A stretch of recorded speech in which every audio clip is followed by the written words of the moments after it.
You ready for this, Mike? I'm ready. Let's get the chairs in the right area. Let's mute you.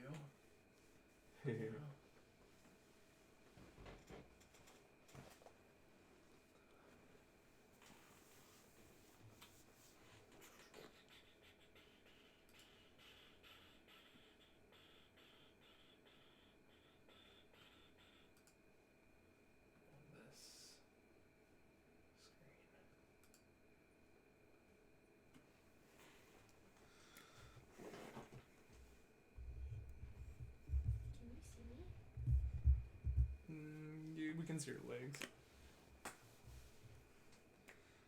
Wiggle them toes. Wiggle them toes. We can see the brightness of your Apple insignia. You see that? Yeah. So you can be naked from then on. Are we just splitting the one drink?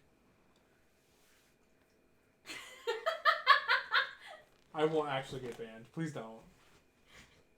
The ban hammer. I don't want to have to go to Instagram. I don't want to do that. Damn it. Instagram is. You'll get more viewers. No, I won't.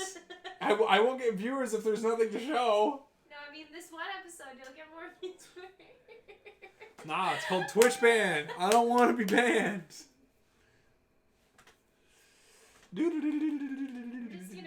putting in my contributions since I'm probably not going to speak.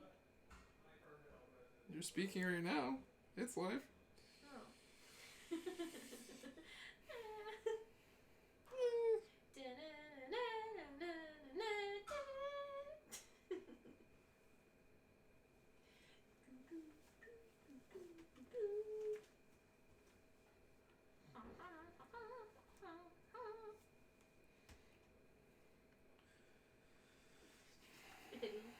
We were literally playing Monopoly for the last 3 hours. I kind of gathered that.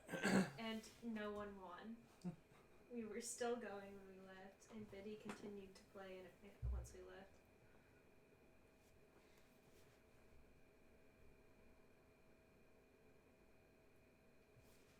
Just gotta move this over here. Perfect. Oh, I'm not wearing the right shirt. Perks of having the studio be your room. You can just. Oh yeah, you can see my this. titties. Hello, fucked. Nice.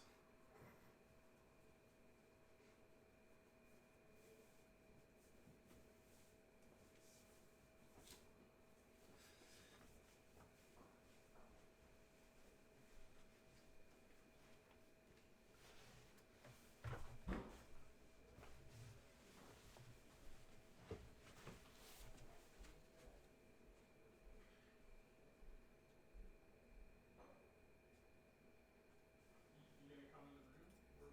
We're live. Yeah. I will be live a couple minutes before the actual show. 5 minutes. Be there, be square.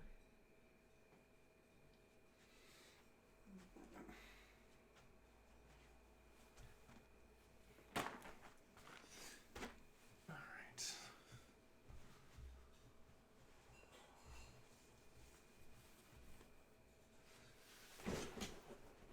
Can I see how many viewers?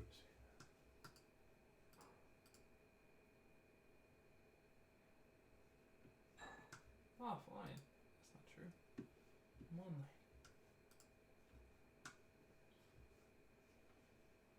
Okay.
here is the regular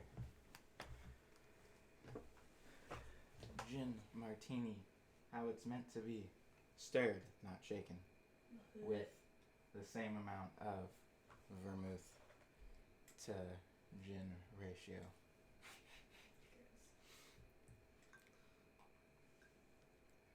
Is it pretty hard? My reaction's probably gonna be pretty similar. Here, let me try. Gin hits. This is a lot more flavorful, but simultaneously a lot stronger taste. It tastes like oranges, kind of. Or it smells, not taste. Do you know what vermouth is?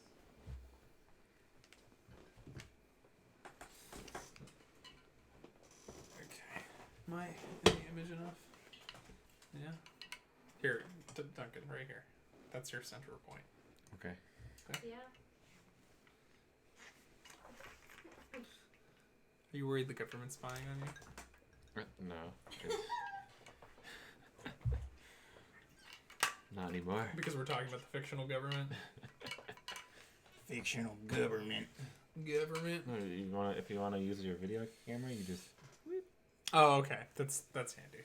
So you just use it, presume. Yeah, because I'm gonna have to. Mm-hmm. All right, let's get a little swig of this before the show starts. Okay, that's not too bad. That's Not the too bad. James Bond version. This is the James Bond version. Mhm. Okay, that's a lot sweeter and it went down smoother than I expected it to. Vodka doesn't have such a harsh taste. Mm. Gin really stands out. Yeah. So this one, like, you can definitely like feel the kick a lot harder. Yeah. Oh yeah, that's coming in. There it is. All right, what time is it? 6:59. 69 fit shit. No. Yeah, 30 seconds until go time. Oh, I need to get the Logic Pro going. I just realized that's an issue. Hang on. Can't start the show until we're actually recording, right? Probably not. Because we would have to use the raw live stream audio. That'd be a little ugly. I'm not gonna lie. All right, let's get this going. Time. There we go. Gonna hit record. Wait for it to show up. And are we online? It's not blinking, is it? Okay, it is. Okay, we're good. Maybe I just need to make it bigger. Yeah, there we go. Okay. We are loud and proud in the USA. Let's get the gain going maybe a little bit more. Probably. Just a bit more gain. I can turn it up later too. That's not hard to do. Okay. Is that gonna record every last bit? Let's quit this. Quit this. Quit this. Quit this. Quit this. Okay. Quit this. Okay. Pull that up and pull up the Twitch chat. Oh, I realized why I closed that now. That was a mistake.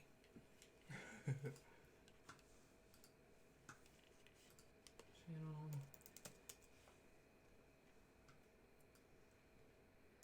Okay. I'm gonna minimize you so we're not distracted by you.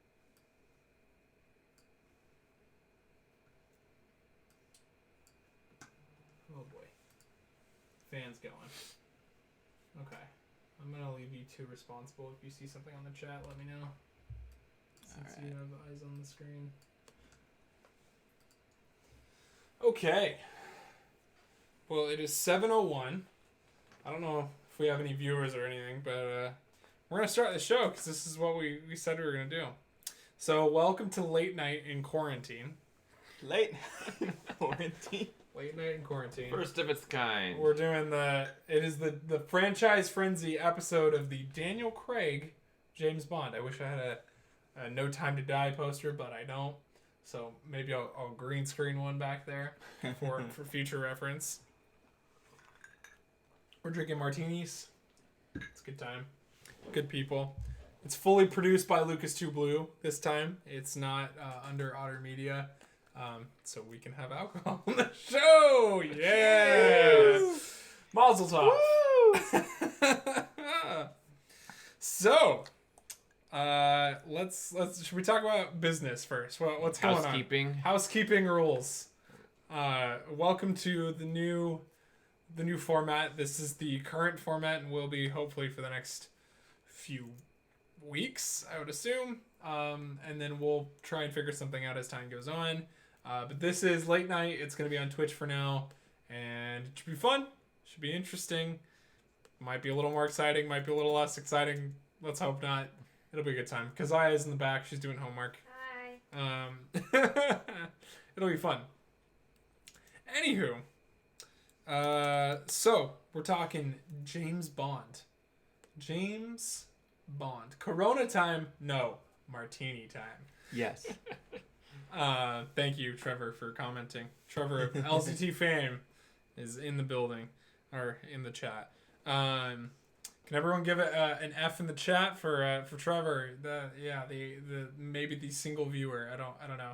Oh, we got there we go. What? Who posted that? Who's viewing right now? I don't know.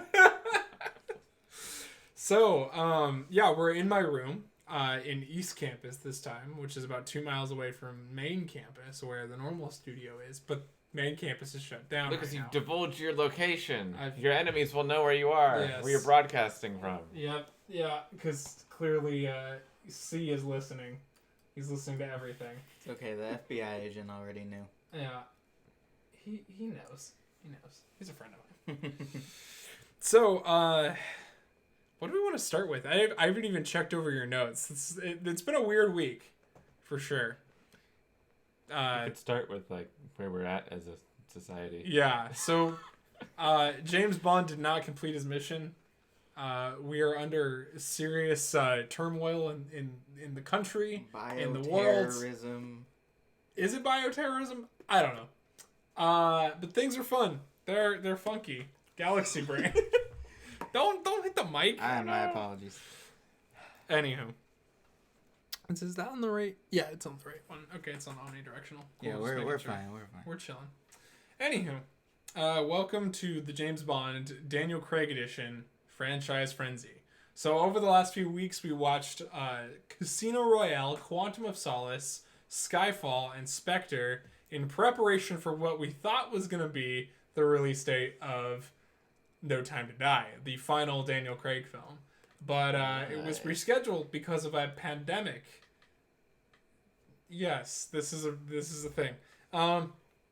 Anywho, so let's talk about that. So Duncan, what kind of things do we have on your list over here, so I can kind of gauge what you're going to be talking about? I when I think of James Bond, I try to think of it as sort of one of the bigger sort of evolving franchises that had like a big cultural impact on society. Yes. Because when you think about some franchises, they come and go, and they don't really represent any one place or location. Right. Like Fast and Furious, it's in LA, it's in all these other places. It's kind of everywhere. Right. But James Bond is uniquely British. It's very in both British. Nationality and origin and culture. So the fact that Ian Fleming's stories, as maybe archaic as they seem today, they originally and their time spawned something that is way bigger than just one franchise, just one sort of genre. Right, and I'll touch on that a little bit later on like what are some of the competition of James Bond, what's become of that, that sort of thing. Keep in mind, only some of us have seen some of the other Bond films that aren't Daniel Craig. So we're focusing on Daniel Craig because this was supposed to be the leading up to the final Daniel Craig film. But that is not the case anymore. That was the only one I've ever seen so far. So I've seen a couple, like a few, maybe one or two of the other James Bond films that I don't really remember very well. They were when I was younger. But yeah, Daniel Craig is what we'll be focusing on tonight. So, what do you have planned? What's on your outline here, sir? I was gonna go over some of the spin-offs, some of the other like inspired by James Bond. Okay. Sort of titles. The main one that I can think of that is Get Smart. Sort of a jovial take. Yeah. On James Bond, sort of the same kind of spy organization, but this time it's in America. Yeah. And the lead agent Maxwell Smart is more of a lovable, like funny guy. Gotcha. Kind of similar to the adaptation you guys may have seen in the With movie Steve that came out. Carell. Yeah. Yeah. I feel like that sort of adaptation of him was true to form. If you guys seen Blazing Saddles, Mel Brooks is the creator of Get Smart. He also did Blazing Saddles. Gotcha. So there's a lot of that kind of cheeky 60s humor in there. Yeah. And then, of course, that spawned the movie later. The Man from U.N.C.L.E., which we watched. Yes. The movie. The recent one. There is actually an old 60s TV show called The Man from U.N.C.L.E. that sort of ran parallel to some of the James Bond, Ian Fleming stuff in the 60s. Gotcha. There's Austin Powers, which definitely came from James Bond. Yes, 100%. There's characters like Blofeld is. If you look at him, even his current adaptation is, you can tell that they basically ripped that character right out and gave him Dr. Evil's name. Right. And most people know Dr. Evil now. Yeah. Like, hey, that's Dr. Evil. It's like, well, he was Blofeld, somebody else first. Yeah. So, and then Johnny English, which shared I was writers wondering with if you were going Bond. to mention that. Yeah. They made 2 different films, so that was really funny to realize that after they did a lot of these Bond films, some characters or some writers and decision makers would cross over and do Johnny English or the parody stuff. Yeah. And then Kingsman is sort of the last like serious one that I could think of, and they're going into all kinds of different storylines. Yeah. More than just spy movies. Yeah. With the prequel that's going to come out in the fall. Yeah. Okay, so I also, tagging off of that, I wrote, how does James Bond compare to I wrote as like a current day spy films that have been coming out. I just wrote down Kingsman and Mission Impossible because those are the 2 franchises that have been kind of, in competition with James Bond. So the 2 I wrote down was Mission Impossible and Kingsman. I'll start talking about Kingsman. But they're both based on previous IPs, or all 3 of them are based on previous IPs. James Bond is based on Ian Fleming's novels. Kingsman is based on the graphic novel of Kingsman.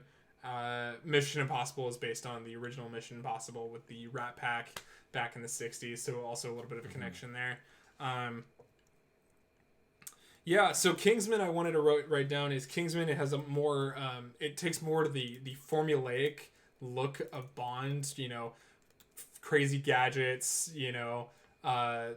good looks, young spies, old spies, refined, unrefined, that sort of thing.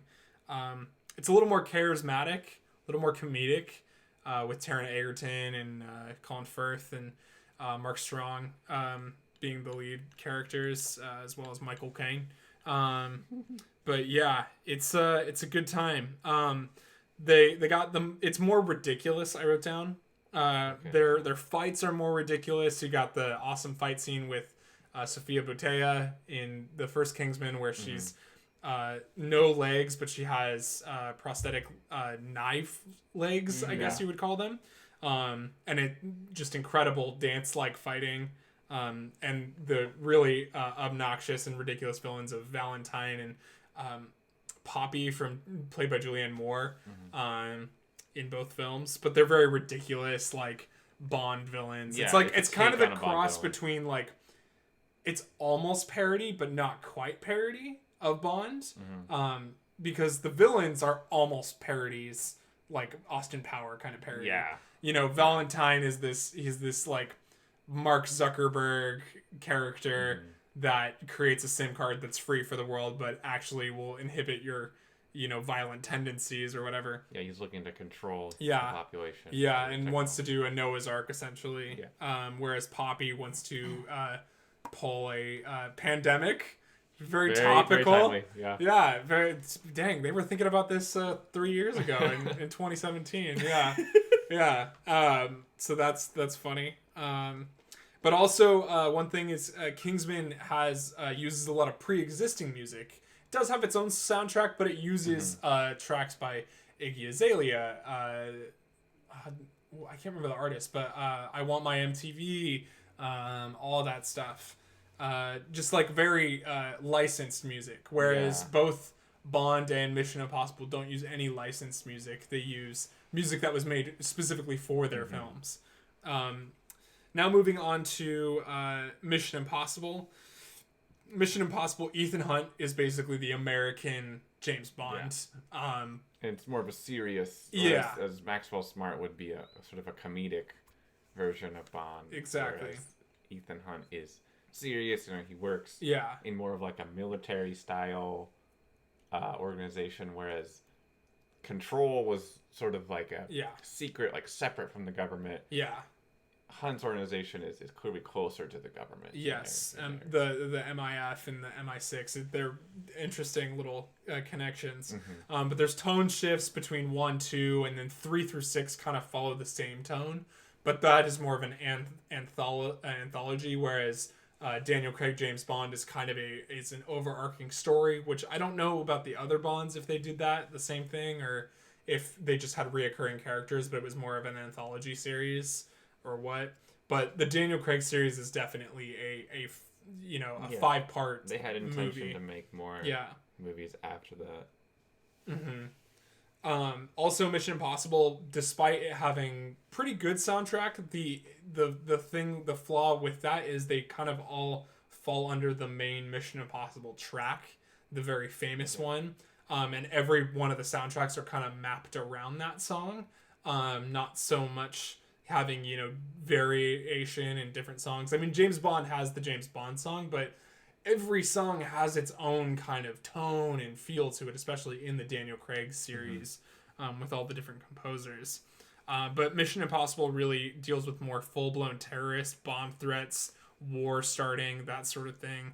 And like I said, more of an anthology. But Tom Cruise is definitely like the head reason why Mission Impossible in the current day is successful. And he is more or less the director of the series. Not so much the directors of the movies, but he is the director of the series. He kind of oversees it all. He's the Kevin Feige of the Mission Impossible series. He's produced them. Yeah, he funds them basically, which makes sense because he loves it. So, what else do you have to talk about with these movies? Oh, well, something for Craig in particular. He has, with the rise of like social media and the internet and way people see him, he has become exclusively James Bond. Like people see him, they think James Bond. Even when he appears in different movies like Logan Lucky, it's kind of odd to see him as not only a villain, but somebody who's totally opposite from his character and demeanor. And so much so that he's a cultural icon when he appears in public and he's like, dressed nice. People are like, oh, he's, he has to do that to sort of own up to that same sort of character, that style. Yeah. And he even appeared in character at the 2012 London Olympics, and he accompanied the Queen at the opening ceremony. Yeah. And I couldn't remember if that came before or after Skyfall's release. Was that before Skyfall's release? I don't know. It was really close to it, right? We can look at when Skyfall came out. Yeah, I know. Well, it was the same year. I know that much. So Skyfall came out in the fall. Okay, so it would have been after. Olympics, so this would have been promotional material for the movie. Wow, what a promotion! Usually you just get a trailer. You actually got Daniel Craig to skydive with the Queen.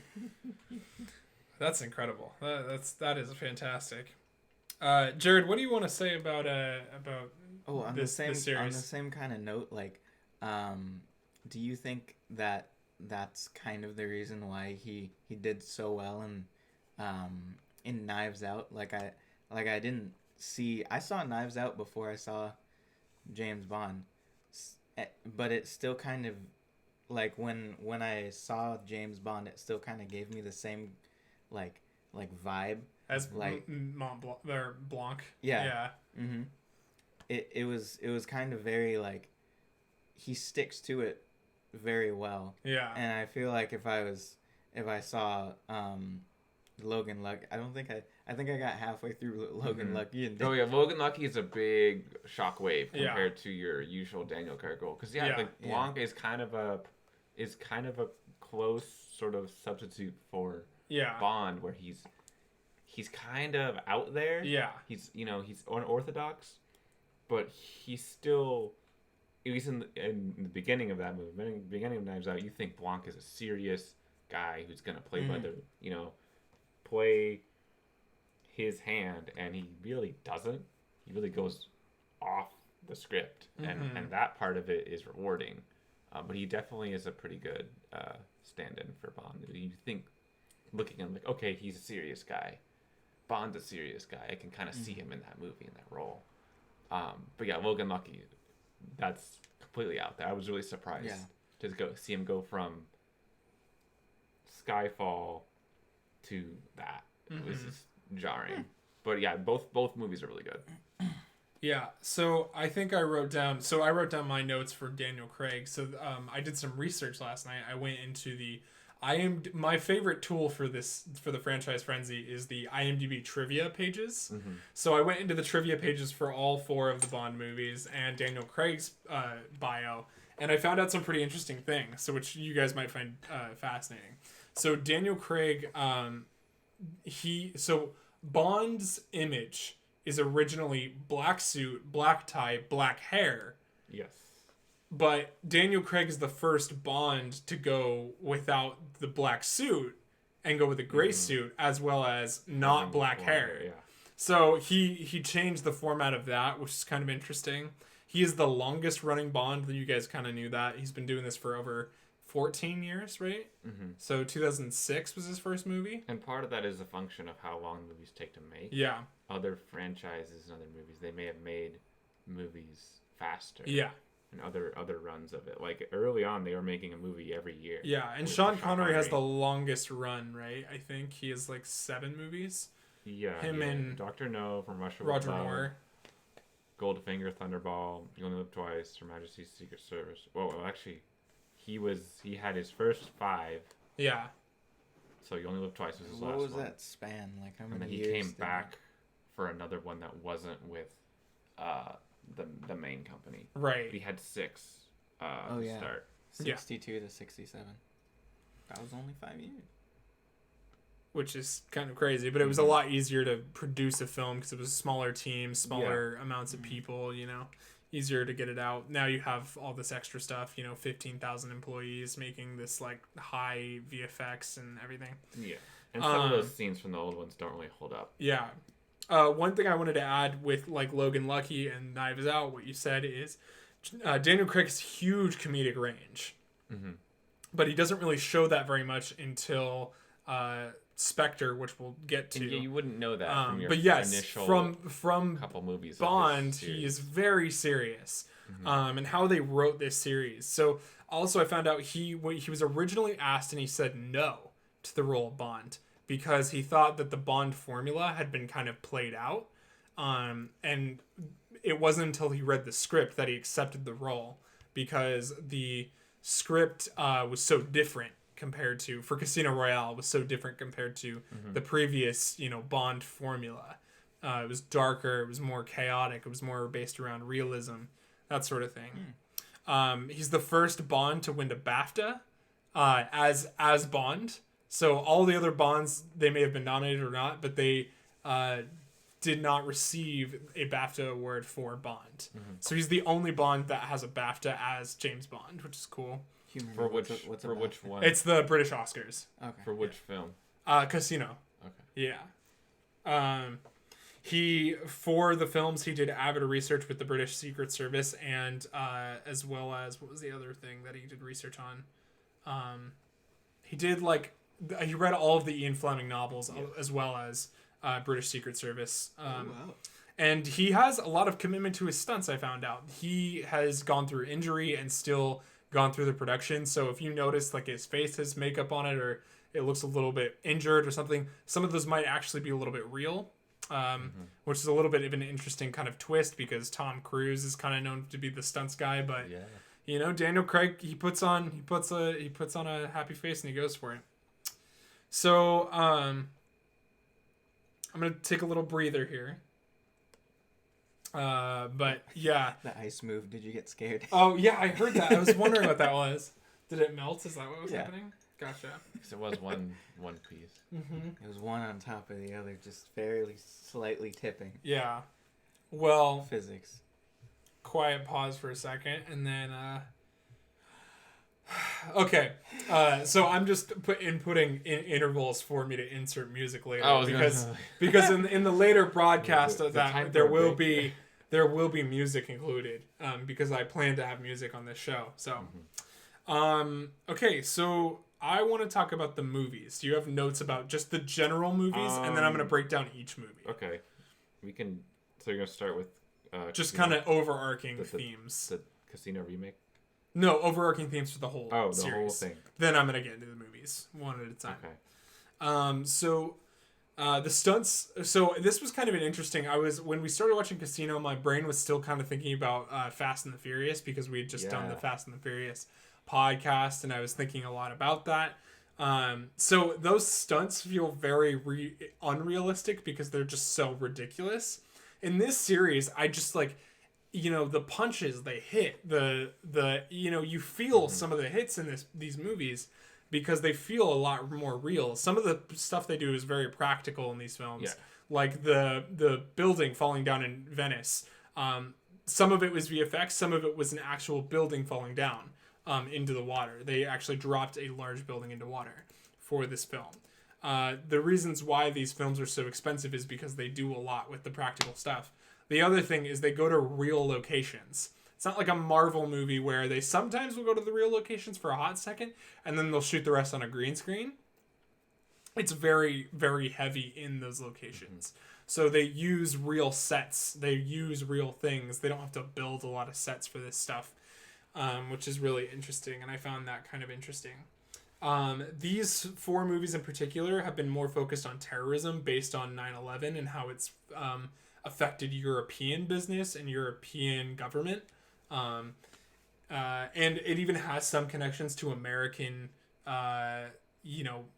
world stuff as well. One thing that's going to be a little interesting that I'm going to say, a little hot take, is it's slightly more respectful to women than the previous film. Slightly. I don't think that's a hot take. Slightly. There are moments where Daniel Craig's Bond actually is, besides being this like, hang on, hear me out. Wrong. No, I'm not. There's a point to this. There's points in the series where he defends his female counterparts on screen. He helps them, like with Olga in Quantum of Solace, he helps her like realize her revenge, but does it in, asks her in very serious ways. In Casino Royale, having that really, heart-to-heart scenes with, why am I forgetting her name? Eva Green? Mm-hmm. Yeah, Eva Green. As well as in Quantum of Solace, when you just find out that the female spy that was trying to take him into MI6, that she was, when she was covered in oil and attacked without Daniel Craig being there, he's like, you better put it in the will that she was one of the best spies ever, because she really did her job. That's not really what you would expect from the Ian Fleming idea of the misogynist and James Bond. His stories definitely got, every time you see a Fleming story on screen, which I think we're done with at this point, right? Yeah. Like we're not really doing Fleming stories so anymore. Anytime you see one on screen, just know, like a lot of other adaptations, it has been sort of brought up to today's standards. Yeah. In terms of characters. Yeah. And we see that with Moneypenny and Am and other characters get, they get modernized. Let's see here. Okay, this is kind of a music comment. but the music of the intro songs have been heavily improved from these pop songs to being more pop infused with the soundtrack, which is kind of interesting. You know, you got your Chris. Is it Chris Connor? Am I forgetting his name? I need to look it up for the Want to Know Your Name. I have it right here. I can pull this up. Just a moment. There used to be people who did the scores for each film. Yes. Oh, Chris Cornell from Pearl Jam. I did this, and my computer's having troubles here. Oh, it stopped recording. That's okay. We'll just continue recording, and I'll fix it in post. Anywho, let's talk about... Where was I? Oh yeah, the songs. Starting out with more bangers with Chris Cornell and Alicia Keys, and then moving more towards R&B, more dark, emotional vibes with the music. You know, going from this really intense, like, epic rock and roll track to Sam Smith with Writings on the Wall. You know, very somber. Another thing that's really interesting, M probably plays a really important role in this series. Playing kind of a mother-like figure to Bond, which is really interesting, and grounded, really realistic. VFX is used more sparingly, but in the opening montages, this one is the one where they really used computer graphics to really help and enhance. I went back and looked at some of the other intros. They were more just like practical lighting effects that they did with real people. Whereas in these, they're all heavy VFX stuff, like Casino Royale with all the cards. That's the thing where you can say somebody who made this can take this out and put it in its own reel and say, this is what I did. Yeah. And it kind of stands by itself. Yeah. Whereas the other ones, they have to be James Bond. Yeah. And then you get like Spectre with the octopus and how realistic it looks. That was super cool. I loved all that stuff. Let's see here. Music. The film score is really well orchestrated. You can really hear some of the instruments. They really hit hard. And when they do use electronic instruments in later films, they're well used and used sparingly to help affect the story. But yeah, that's kind of what I want to say about the movie. Duncan, Jared, what do you guys want to say? The only thing I know about James Bond music is that it's really hard to sort of compose the music after you've done the film, and that is what Hans Zimmer had to do, and maybe still has to do.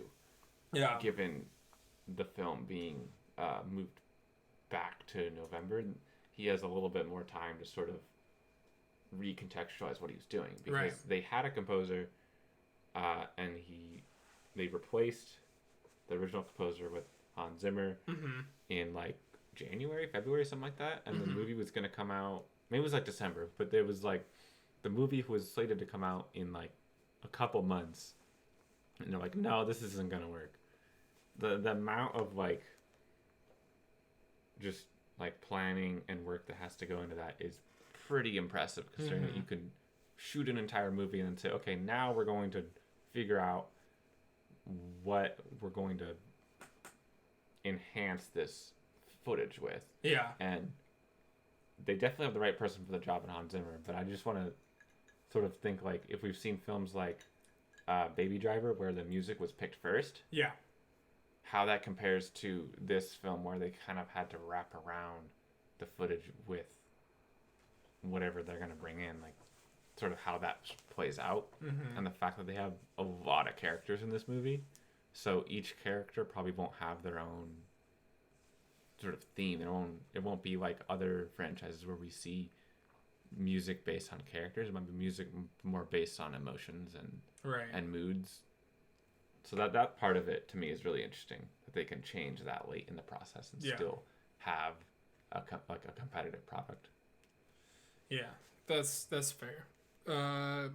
Yeah. What do you guys think about the movies besides the soundtrack overall, without talking about them too specifically? I think the soundtrack for a lot of these movies, it has its own like iconic like theme where they can all kind of go together. Like you don't really separate the songs that aren't the signature songs. Like if you hear the signature song that was made for the movie, you think, oh, that's from that movie. But if it's sort of a secondary song, you can pick it out as a Bond song, but it's not. You don't really like, oh, that was one in Casino or something. Like you kind of, that one might take a little bit more work to find. But I think they all kind of fit in their own sort of bin. What about you, Jared? I didn't really think too hard about the music, but like it does. I do agree that this has kind of like become the norm of like spy music, or like it really kind of just shows, and I feel like a lot of things nowadays have been taking after that in the kind of like almost big band but still kind of jazzy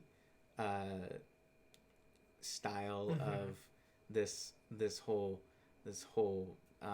spy track stuff, and I really appreciate that as kind of like that's something that I feel really blends together very well, that kind of jazzy style with the whole spy idea or theme. Gotcha. Yeah. All right. Well, should we jump into the movies, specifically? I'll let you start, Duncan. What do you want to say about the movies? I have notes on every single film.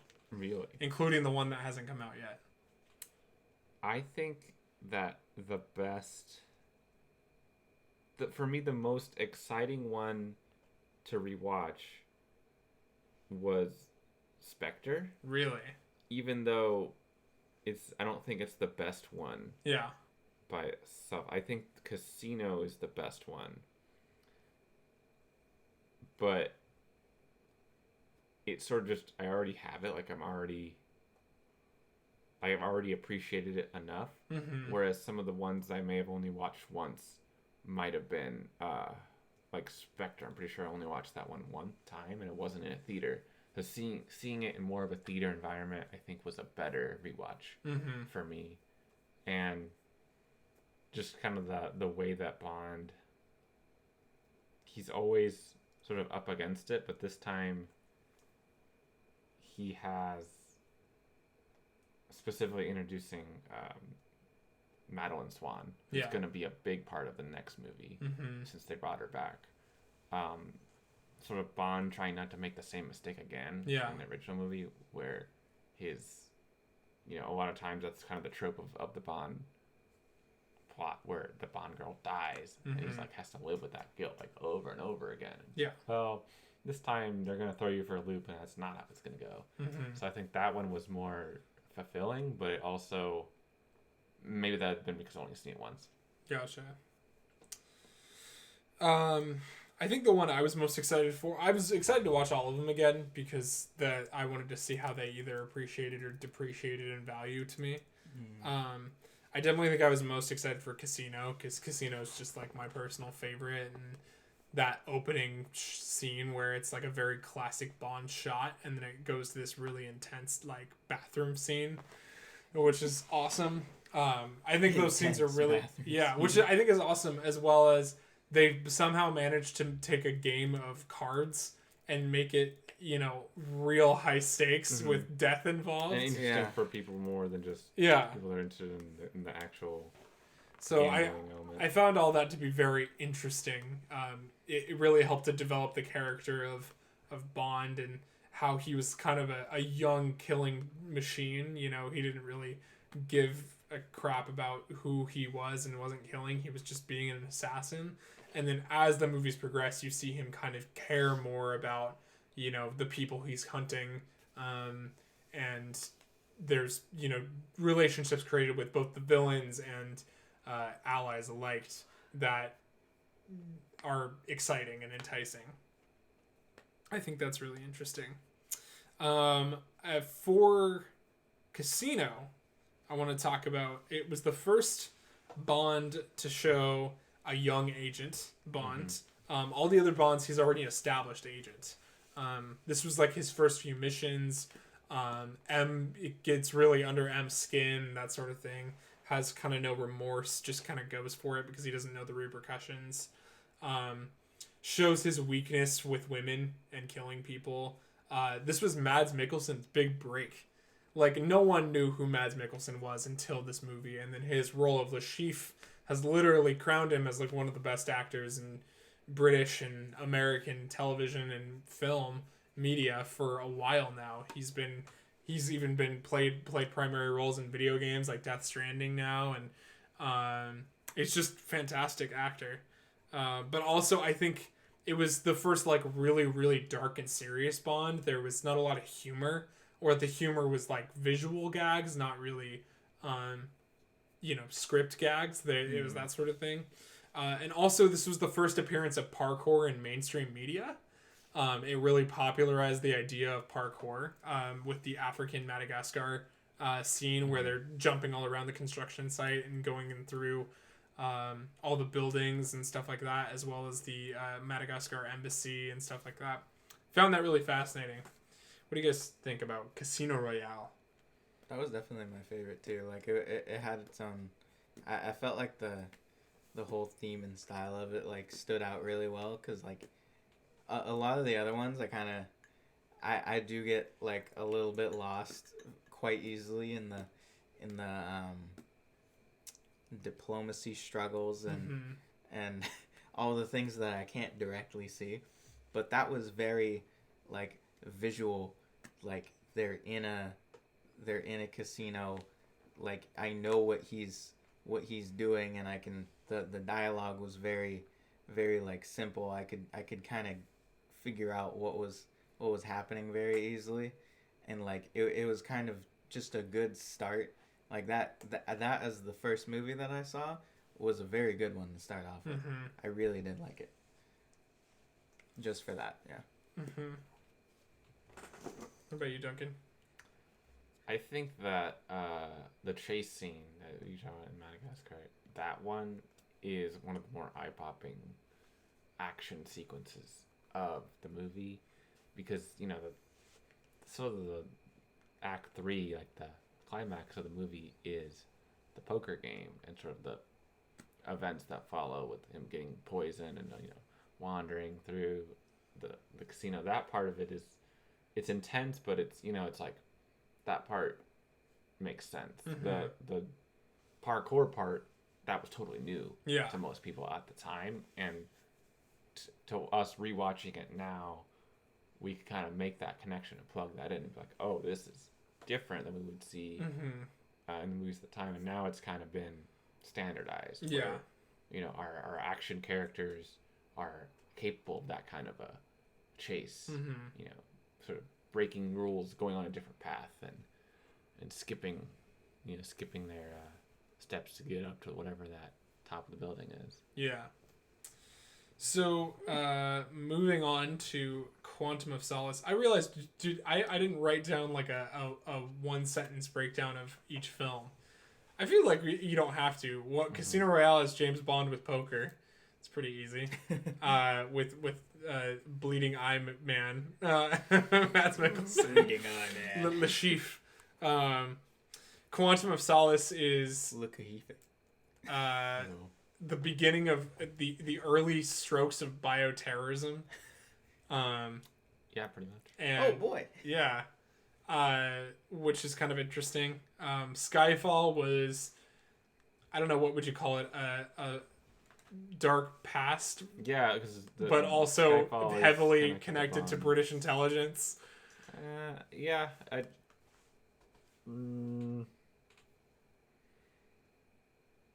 You got anything to say about that? I think it's interesting that they did shoot in China for Skyfall, and that's, think about sort of the older Bonds. That would be insane to do that at the time, right? Yeah. Given the fact that they can go anywhere basically nowadays, that part of it is more impressive. Putting it in place to the rest of the franchise. Yeah, and I think you could say Spectre is the British Illuminati, more or less. Yeah. So wait, okay, which film was Q not in? Was he not in Casino, or was he not? Q was not Quantum? in Casino and Quantum. Okay. His first appearance in the current run of James Bond was Skyfall. Because once Bond is more established, and we get to the final, I guess, 3 movies, right? He is kind of entered his role similar to the timeline, the career timeline of Bond for the other movies. Where he has, he gets gadgets from Q, he has, sort of orders from M, and they're real consequences. Whereas in the first one, he was, he could only go up. There was no real consequences or as they say in the movie, ways to muck it up. Yeah. He was only gonna succeed at that point. Yeah. But then he's kind of hit a bigger learning curve. Yeah. So let's talk about Quantum for a second. So a little piece of history. So when Quantum was being written, this happened to happen right around the time of the writer's strike in media. There was a screenwriter strike where a bunch of screenwriters wanted to unionize because they weren't getting paid enough in the cinema and TV world. And basically a lot of movies and TV suffered a lot for it. And Quantum was one of the biggest ones, as well as movies like Transformers, Revenge of the Fallen, and that stuff. But it was kind of interesting. But it happens to be one of the most expensive Bond films ever. And Daniel Craig said he would not do work on a film if the script was that dodgy again. Fortunately, that was not the case. And this film actually, that's kind of the reason why it's so short, is because of the writer's strike. But it runs at hour 45, which is quite short compared to the other ones. I was super surprised. It ran really fast. But it also ages super well with its talks about bioterrorism, global warming, which films weren't really doing at the time, at least in the big budget area. It was way ahead of its time for that. And it follows directly after Casino Royale. The moments of Casino Royale lead directly into the moments of Quantum of Solace, but that really helps proceed and helps bring in more characters and that sort of thing. What did you guys think of Quantum?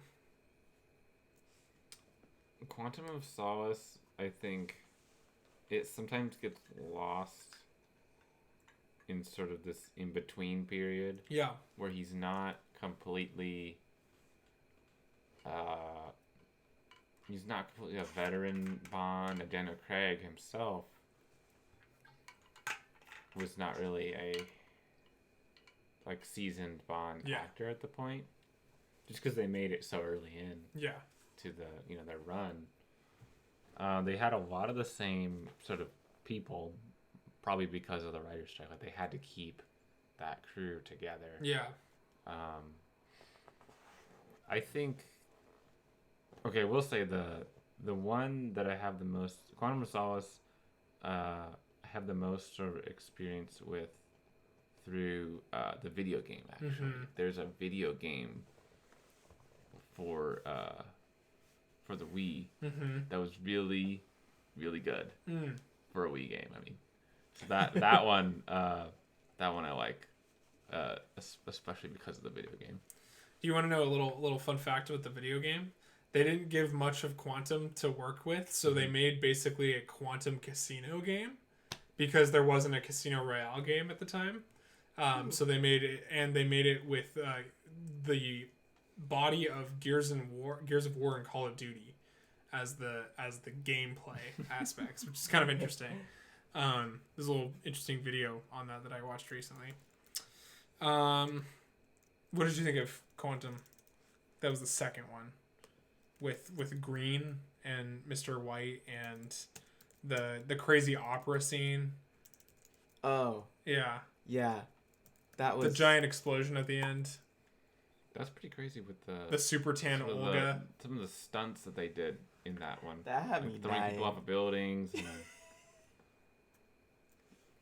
that was all. That's all Olga, I got. Olga being extremely tan. That was pretty good. That was pretty good. It's just funny because Olga, she's this very like pale looking actress. She French? Maybe I think so. French or Russian. But she was playing this like Latina character. And she was so tan for this movie, like very crispy tan. It was very fascinating. Should we move on to Skyfall? I think this will be an interesting conversation. This one is, yeah. So, Duncan, what did you think of Skyfall? You expressed some thoughts. I like Skyfall a lot. I think one of the bigger draws is actually like the opening, like you were talking about. Mm-hmm. Especially since they've sort of brought on Moneypenny with Bond, and it's kind of a different feel, different like team pairing than most Bond movies, where they're kind of introducing the classic characters that they've had before, but they're way different visually, and sort of their roles are kind of the same, but I mean, they've had to have been brought up to speed differently than in the previous iterations. Yeah. I like the sort of the hacking element of this movie. With Q. Yeah, that was kind of cool. It's kind of like National Treasure. Yes. Very similar characters to that movie in that kind of way. They can do like early hacking. Yeah. Where it's not really possible at that time. Yeah. But in the movie it's possible, and now who knows, like the comparisons that they can make. Yeah, well, I mean, compared to like other movies where hacking is popular, like Fast and the Furious being Ludacris's character, and Ethan Hunt and Simon Pegg. Simon Pegg's kind of the hacker, that sort of thing. Kind of interesting. I found that really interesting. I think Bond he's aged a lot in this film. Like there's a pretty significant gap between Quantum and Skyfall. And Skyfall, he just feels like he's seasoned, but he's also older. There's been like this, like, I don't know if they did makeup on him, but he seems a lot older in this film, and it's really interesting to me. But it changes kind of the paradigms of M and Q. Q's being more minimalist with his gadgets. Yeah. He's only going for practical things, like before they would a gun that will only work with his fingerprint and a radio, like very practical. The audience was expecting some sort of gag, extra, like, oh, it's some kind of pen that explodes, and it's like, well, we have that for you, but it's not going to be what you thought. Yeah. I found that really interesting. I think Javier Bardem, being this perfect polar opposite, ex-00 agent, was really interesting. Having this kind of sexually ambiguous character, having this like very flirtatious interaction with Daniel Craig, which was really interesting, and it's a really interesting touch. And the director, Sam Mendes, just told Javier, just have fun with it and go as overboard as you want, and he really did. And I think his accent, everything about it, Javier Bardem just really hit it on the nose with it. The only thing I think I would probably appreciate better is if he didn't have a Trump toupee. Well, there's not much you can do with that. Yeah. Not every toupee is but it's but not a good toupee. It kind of is just like it's not very when good. You think toupee, you just think Whatever. Anyways, moving on from Javier Bardem's character, I think M is one of the most important characters of the series, and you kind of see it leading up with her interactions with Bond. But I really kind of like her final stance in the end of this film, being, you know, losing the battle of being a war fighter and stuff, and being this very hardened, like, war general for British intelligence, and being kind of like a mother figure / a wounded soldier at the end of this film. Same with Bond. Both, they kind of have this like sibling relationship, but also like mother-son relationship that I found very interesting, especially based after her ordering the shot, and that ended up getting Bond shot in the shoulder. So I found that stuff to be really very interesting. What else did you guys feel about Skyfall and the points brought up? I like the sort of the way it ends with the reveal. I don't know how many Bond people know that, like, when people have a one character name, that is not a name so much as a title. Yeah. And like Q, we never learned his name in this rendition of Bond. Judi Dench's character is only M. Or Mum. And then it's interesting that the guy who replaces M, his name is Mallory. Yeah. So he kind of like, they kind of maybe intentionally gave him that name so that they lead you to believe that he could take that job, but really it's a job. Yeah. And there's a lot to that name and legacy, which is interesting. And kind of moving into Spectre a little bit, you get the introduction of C and all this stuff, you know, the letters and 007, you know, all these specific titles. It's like, it's very elusive, very like in British intelligence, all that stuff. And it's not like you don't have a code name, your code name is like a letter. It's very, very distinct and striking. That way you don't have to have a name that's like an alias name. And typically the bad guys have alias names. Yeah. Which is rather fascinating. So I think that's interesting. What did you guys think about Spectre? I know you gave some of your thoughts. Do you want to have any? Do you have any more in-depth thoughts about Spectre? Spectre. It's interesting the way they sort of tie it back to the organization Spectre, and how they make that sort of a plot point and a title and a history for Madeline Swan. Yeah. And sort of the connecting her, because she's not really an agent or a villain, or she's just kind of a neutral party. Yeah. So how Bond is able to kind of just like force his way into the office area at the top of the Alps, that kind of thing. It's like he needs some kind of information from her. He's there to learn more about, you know, who her father is and sort of the ties there. And that part of it is kind of different from Bond because typically there'd be somebody he already knows, like he already knows their profile, he already knows about them. In this sort of vein, she's neutral and he's gonna sit down and sort of like try to flip the table on her, even though she's an ally. Oops. Whereas like in the poker game, he's trying to flip the table on his enemy. Yeah. She's not really the enemy in this setup. So that part of it's kind of fun. Yeah. I just remembered kind of going back to Quantum and Casino a little bit. We didn't talk at all about Mathis as a character. This kind of ally of Bond's who is not good, not evil. He's just one of the friends that James has. What do you think about, like, you know, his correspondence with the enemy and different stuff? And I think that kind of connects with what you were just talking about with Swan's character and stuff like that. What do you think about the enemies that aren't good, aren't bad? They're just good business people. It kind of shows you how this sort of world has been created. Yeah. There's always people watching on the sideline, like people like Felix Leiter. Yeah. he's there. He's not always going to help Bond, but he's not really going to do that much to hurt him. Yeah. But he's going to be there sparingly. Yeah. And sort of people like that where Bond has a couple of connections. They're not always like the most reliable. They're not always in his sort of circle, but they're there.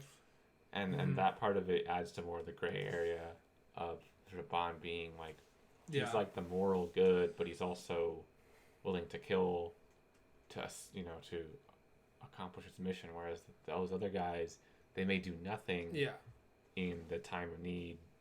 And sort of like, how do those two guys compare? Bond's willing to kill for good, but the other guys might let something bad happen just because it's not in their best interest or something like that, where you're comparing like moral characters. Yeah. I think there's a lot of they even say it in the movies of the enemy of my enemy is my friend. There's a lot of that in these films. Le Chiffre starts as the villain, but it realized Le Chiffre is just he's a pawn in this much larger game, which is really interesting. And you have all these other things. And Mathis is kind of one of those characters.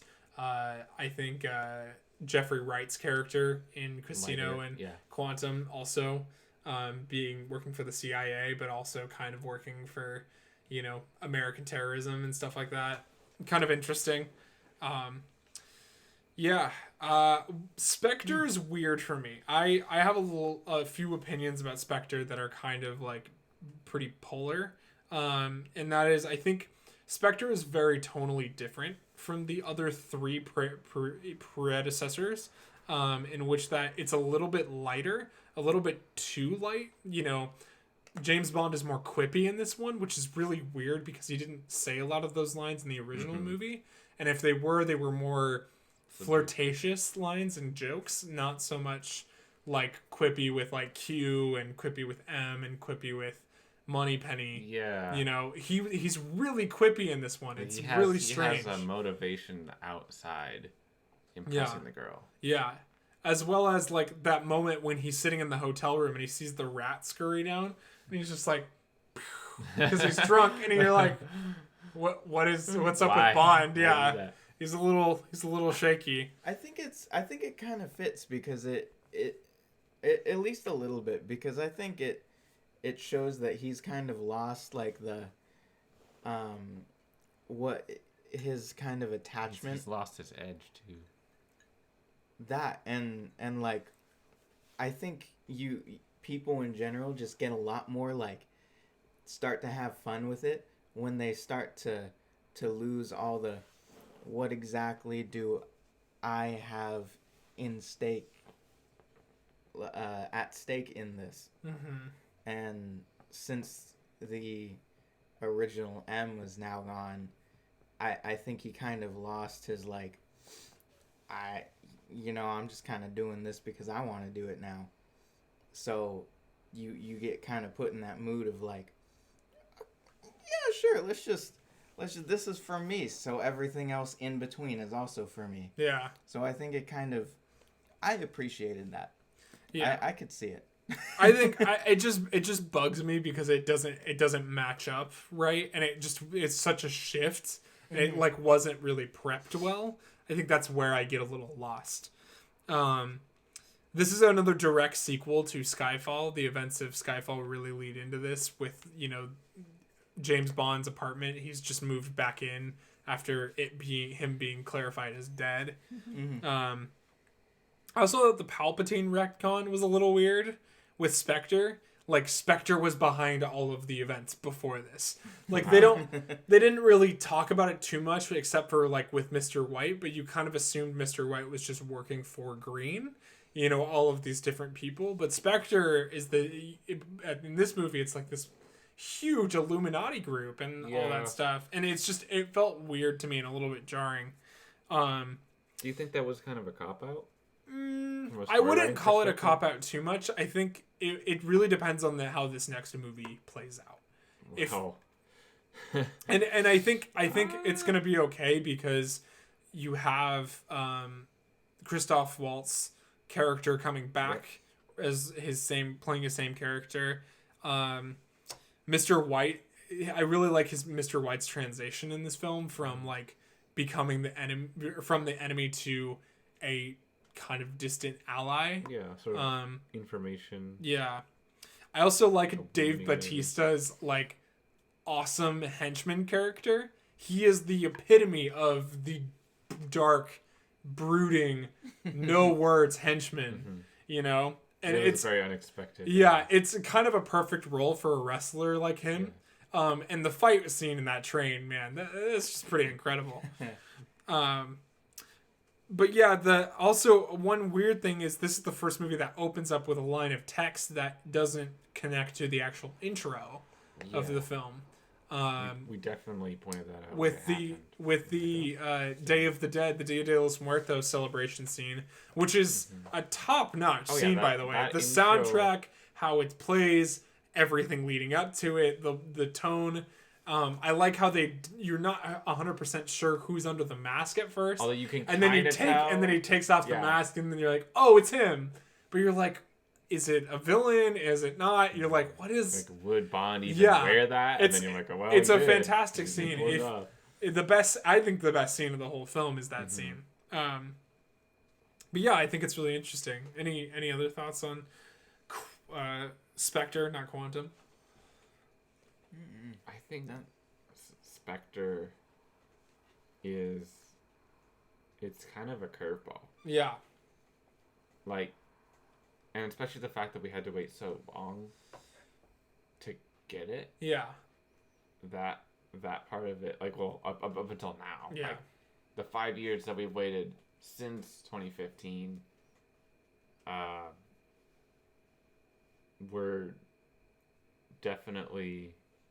they definitely felt shorter than the wait between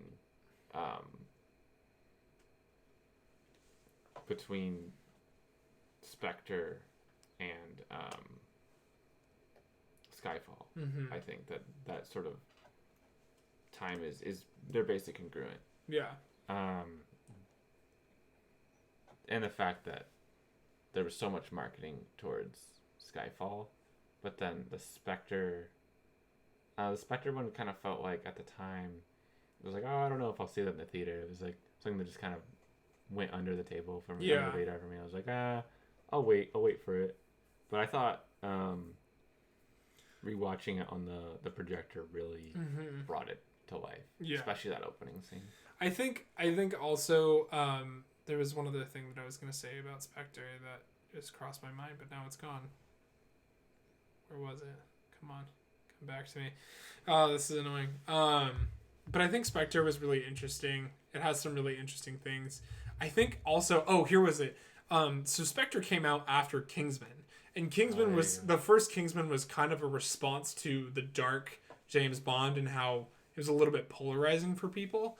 I think these James Bonds will really appreciate and value as time goes on, but also I think that Matthew Vaughn's like, I missed the old Bond where it was a little bit more charismatic and stuff, and he's like, that's why I wanted to make Kingsman. So I wonder if some of the quippiness came from a kind of response to that, to be like, oh, maybe we should be throwing more jokes in here. You know, I think that's why it's just a little confusing to me. It's definitely a more modern movie. Yeah. And I think you're right, is the next movie we'll kind of see, does it fall sort of in a Kingsman category? Does it fall in between? Yeah. Does it do something where it goes back to the old one in sort of seriousness, but it still keeps the sort of progressiveness of the cast and the way the characters are portrayed? Yeah. And they definitely set it up for that. I think it looks to be that way, and I'm pretty interested to see how like Ana de Armas and Rami Malek and Christoph Waltz, play a role in this film, as well as the new 00, which I'm pretty excited about. So with that, I think let's move into talk about No Time to Die. Pause. All right, let's go into it now. So what are you guys thinking? Should we place prop bets right now for what is going to be in No Time to Die come November? Well, this one is a pretty much chalk gimme to use some football betting term. This one is in the trailer. Yeah. How many explosions are we talking? I feel like you could look at the trailer and kind of guess based on what they show you in the trailer. Right. But that wasn't what I was gonna say. Madeline Swan has a big secret. Yeah. And which kind of makes sense since she's Mr. White's daughter. Blofeld knows it. Yeah. It's him saying, he says something like, when he finds out the secret, it's gonna kill him. Yeah.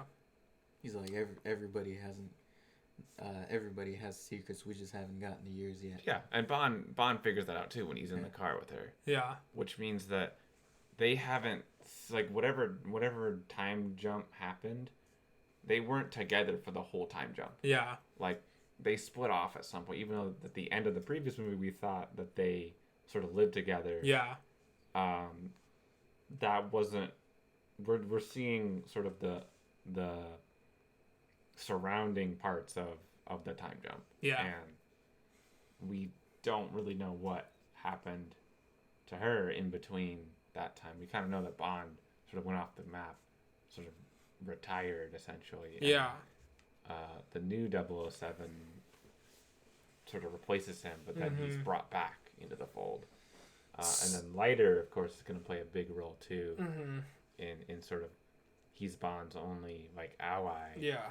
Only like real ally with a special position. Yeah. Do you think they're going to talk about, like, okay, curious question. Will they kill off Bond in this movie? That's probably the big question. And I think you could do that. Mm-hmm. I think it's challenging. It depends on how you do it. Like, you have to give him a good... You have to give him a good send-off, yeah. Yeah, a good send-off. Because... Or is he going to live happily ever after? Because he's probably not going to show up on another Bond after this. He's definitely out, so that, that kind of hints at it. Yeah. But... And given the fact that he's sort of faked his death before, he's sort of lived away from MI6, like he's able to go off the grid and not contact them. Yeah.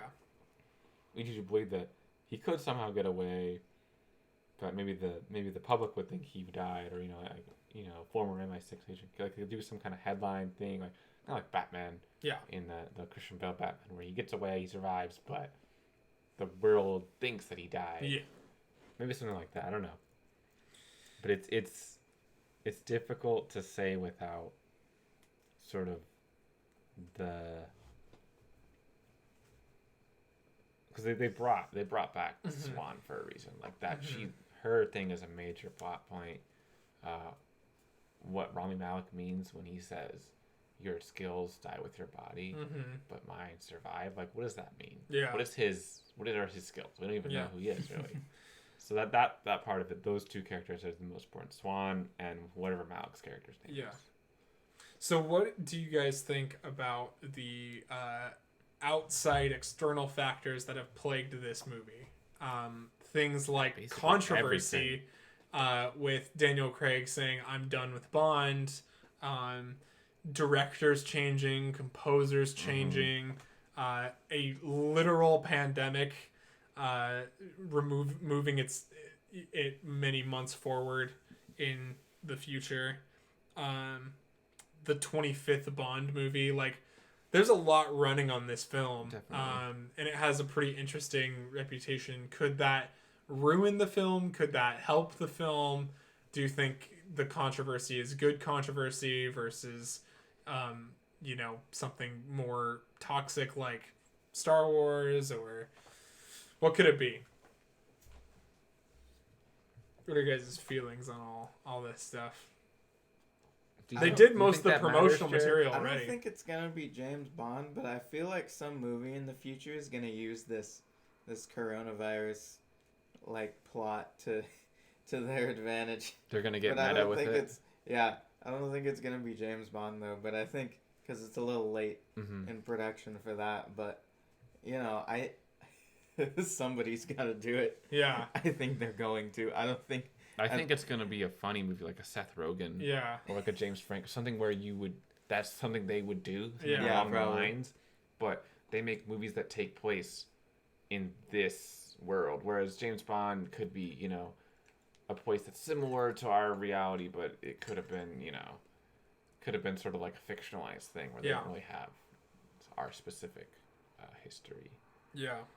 This is the longest Bond film runtime. Also, so what's the time? 2 hours and 48 minutes. Oh wow! It's going to be very long. A long one. Longer than any other film. I wonder how that'll play into it. This is going to be the third film that features a motorcycle chase scene. There's so many of them. Within the Daniel Craig universe. Which one has motorcycle? And I'm like, I think it's the new one, but I don't really know. And it's like, oh wait, I'm just kidding. Yeah, 3 of the 5 films include a motorcycle chase scene. Yeah, no, I like the rooftop one. Yeah, kind of interesting. Do you think that the creator changes, is that going to cause it to have issues? I think they're better. I think that it's going to make it better. Yeah. Cary Fukunaga, who did first season True Detective. Yeah. He was part of It. Yeah. The 2017 one, and Beast of No Nation. Yeah. Those 3 really stand for themselves as sort of his resume. Yeah. And I'm excited to see like a change of pace in terms of director, being American, being of Asian descent. Yeah. He's actually from Oakland, so that's kind of cool to see some sort of like new people being brought in. Yeah. Another new person is Phoebe Waller-Bridge. Mm-hmm. She's Fleabag. writing, yeah. And so it probably will be more quippy because she's hilarious with her writing. And it might be not from Bond so much as some of the other characters that they brought her in for. I think could be more Ana de Armas or Christoph Waltz can be funny too with Inglourious Bastards, we know, and stuff like that. So I think that's really interesting. I think obviously Hans Zimmer doing a James Bond track, it's a really interesting idea because when I think Hans Zimmer, I think like Inception. So I'm curious to see what his take on a James Bond soundtrack is going to sound like. I think it's going to play a really interesting role versus Thomas Newman, as well as who did the first ones? There was the guy who did the from like all the way back in like early David 2000s. Arnold did I think Quantum and he went all the way up to the Skyfall? No, he went to Casino. Yeah, and, he did Casino and Quantum. Quantum is also him, I know that much for sure. But those guys did Sherlock, and each one brought their own kind of flavor into it. So I'm really curious to see how this goes. I'm a big fan of the Sherlock music. So I like that, and I think Billie Eilish was the perfect choice for the opening song. Definitely. She's really fitting with the current time, and I think her style of music is super fitting, and the tone that these movies have been going for, especially with the intro. Have you guys listened to the song yet? I listened to it recently. It's pretty solid. Yeah. I think it's gonna bring in a lot of people who didn't, who haven't been watching James Bond. Yeah, and then wouldn't otherwise see Bond in this format in the theater. So what other films is Hans Zimmer known for besides pretty much everything Nolan, all the big Nolan films? I can look. I have because I was trying to think of more than the 3 that you said. Inception. He did Lion King, Dunkirk. Hans. Because I feel like he has such a big reputation, but maybe the sort of the headlining films don't always add up the same. Gladiator. He did Cosmos. He did. Hang on, I'm looking at the composer. A lot of different stuff. Blue Planet. Blade Runner, different stuff like that. He's done just a lot of films, a lot of really good and sometimes bad, but the soundtrack still slaps. Most of the big DC films like Batman v Superman, and he did the Wonder Woman track, the super famous one, with the guitar and stuff. So Hans Zimmer is extremely accomplished. He's, there's no question about it. It's fascinating. Predictions for the next Bond. Is the next Bond going to be in this film? And we're going to continue with that person? Oh. Or are we going to be getting someone else? I Okay, so wait a minute. Hold Say, up. like... The next 007, at least like the interim 007 is Lashana Lynch's character. Yes. But will she continue? Will they continue this story? I don't know if they'll do another movie with Daniel Craig. They definitely won't do a movie with Daniel Craig. Mm-hmm. So I think I heard somewhere that they were going to use Idris Elba was in talks. What was his name? To potentially playing him. Was it Edward Norton? Edward Norton. He's American. No, not Edward Norton. He's not British. James Norton. I think that was his name. Yes. Yeah. Oh, interesting. I think they were going to use him. That looks fitting. Yeah. But I don't know if that was confirmed or if that was just he was considered. Yeah. Yeah.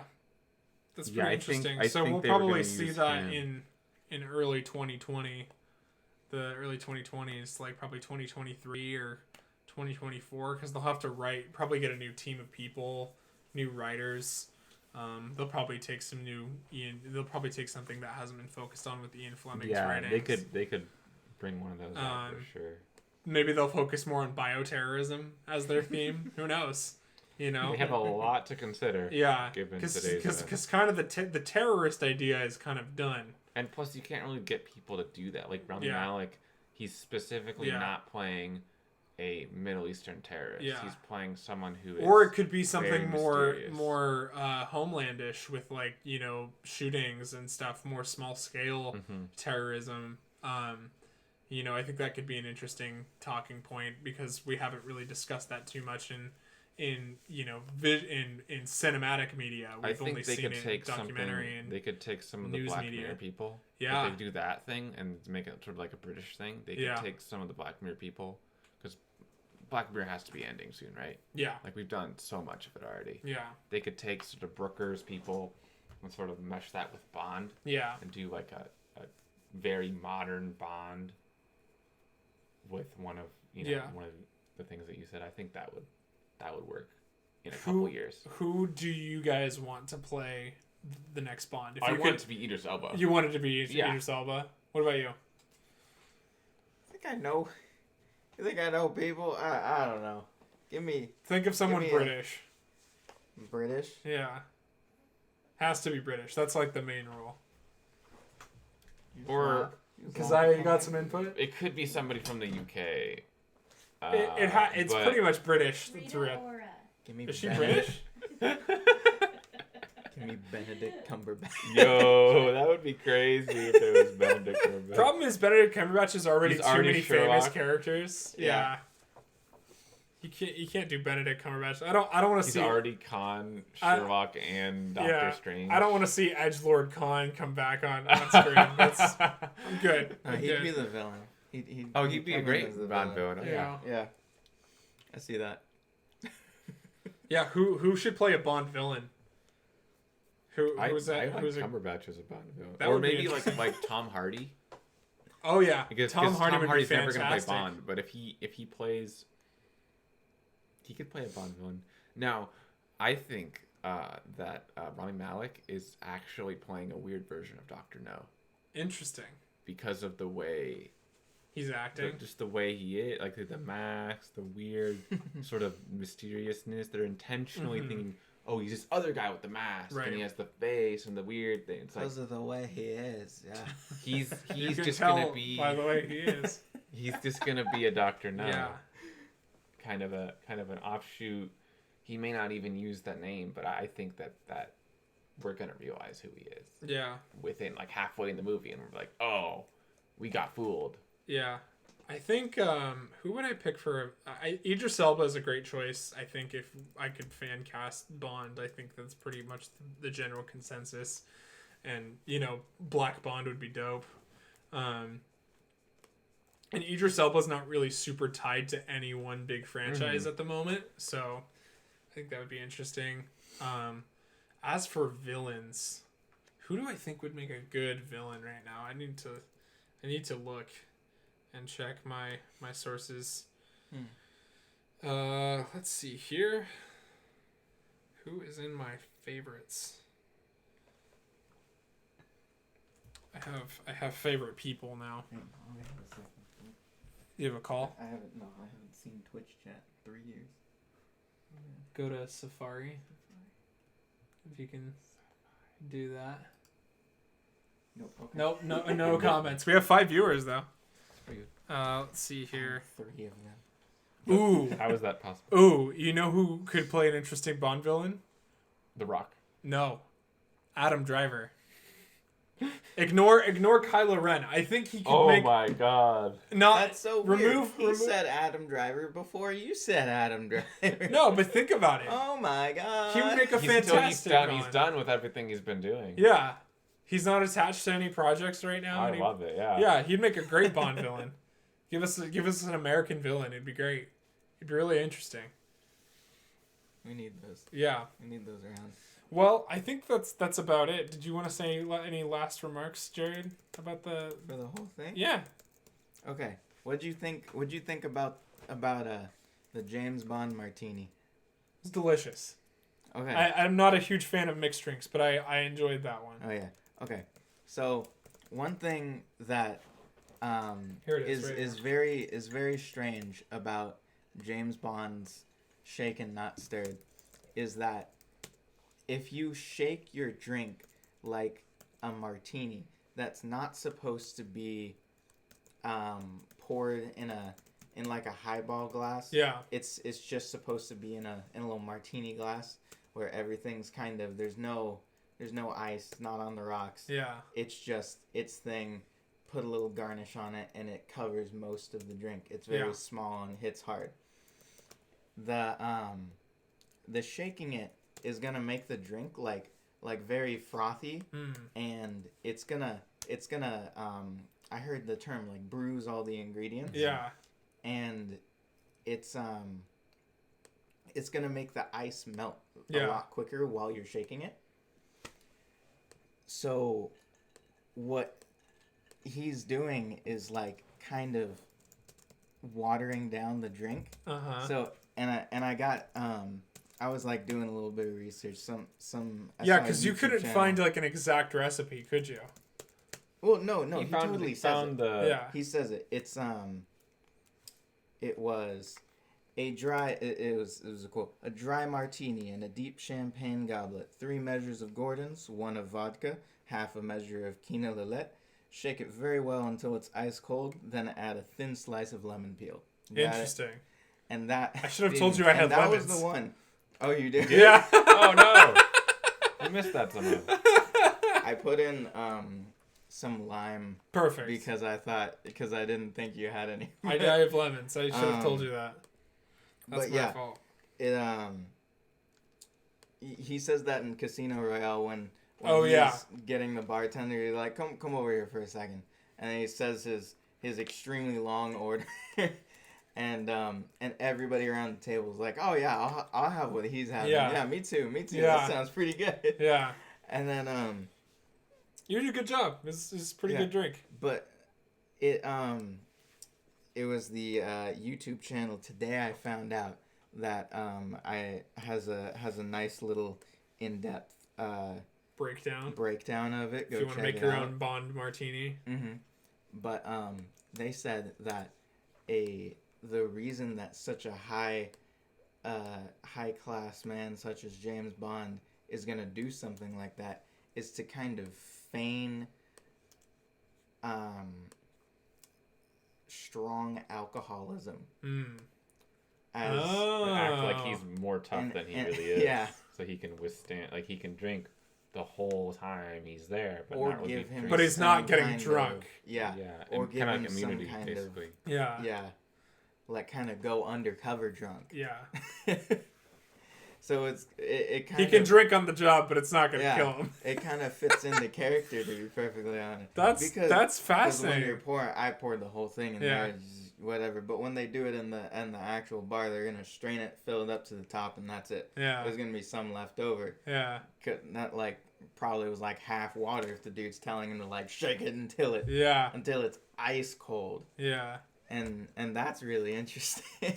That's fascinating. I appreciate that you brought that to the show because it's a really fascinating factoid. But yeah, and the part with the with the vodka instead of complete gin. Yeah. Because I got it wrong, but it was 3 measures of gin and 1 of vodka. Gin, vodka, I'm mixed up those. But I think the one I made 2, one that he was drinking and one that I was drinking. He was drinking the one I made that was all vodka. Instead it was 3 parts vodka, 1 part. We used sweet vermouth instead of the dry vermouth that James Bond has it, because nobody here is a very is a martini connoisseur. So we're chilling. Yeah, choice. Yeah, we're not. We were just trying something. My poison of choice is Corona. Yeah. Well, we also realized the beer he drinks in the movies is Heineken and Stella, right? There were multiple Heineken and Stella Artois Very product placement amongst other car products, with Aston Martin being obviously the most prominent. But we noticed there was a Kia in the first movie, as well as was there a Beamer? Yeah. I think I saw one. Yeah. Some interesting product placement. But yeah, thanks for giving us insight into the drinking habits of Bond himself. Of course. Now we know. Now we know how to be drunk but not too drunk. How to impress the whole poker table. Yeah. Impress people, but make sure that you're not not killing yourself. Yeah. You're stumbling around in your car trying to find the antidote to the poison, trying to restart your heart. Gotta get back to the gambling. He would have gotten there in time if the bartender just shook it a little bit. Yeah, he just had to shake it a little bit more. Had to make it a little more ice cold. Dang. Well, I think that'll leave us for this episode. Yeah. Next week, where no one has gone before, and that is. He has that line written down. He does. Wow, you really scripted that out for yourself. We will be talking about Star Trek, specifically the Abrams trilogy. I'll post a little announcement. We go into the mystery box of space. Yeah. The sweet vast void of space. It's empty. Spoiler alert. Yeah. Space is empty. Yeah. James Bond probably won't be going to space, but he will. No. But we will be going. Before Fast and Furious. Well, Wild Speed Warp Drive coming your way. Oh boy. Get ready. It's going to be fun. When do we want to do this next week? Do we want to do this on Wednesday? Like we normally do? I think we didn't know what was going to happen this week, so we could do a Thursday. You want to do Thursday again? Yeah. All right, let's do Thursday again. So Thursday 7 p.m. Well, I don't know, because I might have a thing on Thursday at 7. Oh. So can we do Friday? Wednesday or Friday? Friday's probably better. Friday. Is that okay with you, Twitch chat? Yeah.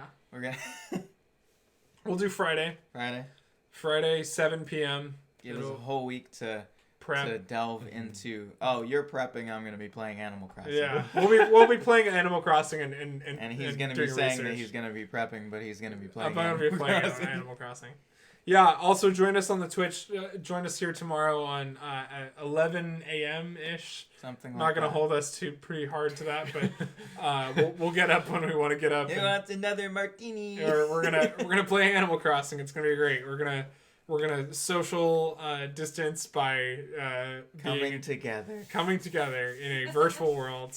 It's gonna be a fun time. I did a little research to enter that socialist society. Yeah. All right. Well, come join us tomorrow around 11ish a.m. and we'll be playing Animal Crossing for a hot minute. It's gonna be great. Bye, guys. Poggers. Have fun editing this episode, Lucas.